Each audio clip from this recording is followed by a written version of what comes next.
السلام علیکم ڈرامہ سر احمد اس کی اگلی قسط میں آپ لوگ دیکھیں گے کہ ایان اور انایا کی منگنی تھی۔ وہاں پر ایان جب پریشے سے بات کر رہا تھا تو انایا کی والدہ شگفتہ انہیں دیکھ کر ان کے پاس آ گئی اور ایان سے سوال کرتی ہیں کہ کیا بات ہے بیٹا، تمہیں کچھ چاہیے تھا؟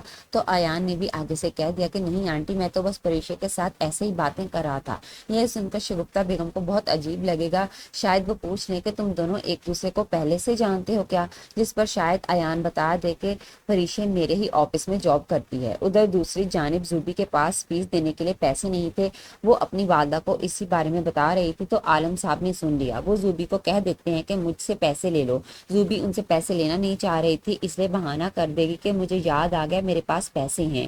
رمیسا نے سن لیا تھا کہ عالم زوبی کو پیسے دینے کی بات کر رہے ہیں، اسے بہت تکلیف ہوتی ہے۔ وہ عالم کو باہر بلا کر کہہ دے گی کہ مجھے کچھ پیسوں کی ضرورت ہے، جس پر عالم صاحب نے بھی کہہ دیا کہ میرے پاس پیسے نہیں ہیں۔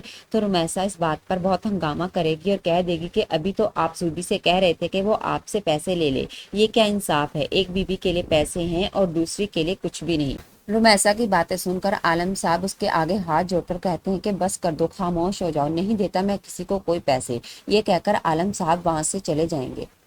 رمیسا کو غصہ تو بہت آئے گا کہ عالم نے اسے پیسے دینے سے انکار کر دیا۔ اب وہ اپنا یہ غصہ زوبی اور زبیدہ پر اتارے گی، انہیں باتیں سنائے گی اور انہیں اس بات کا تانا دے گی کہ تم لوگ عالم سے پیسے لیتی ہو۔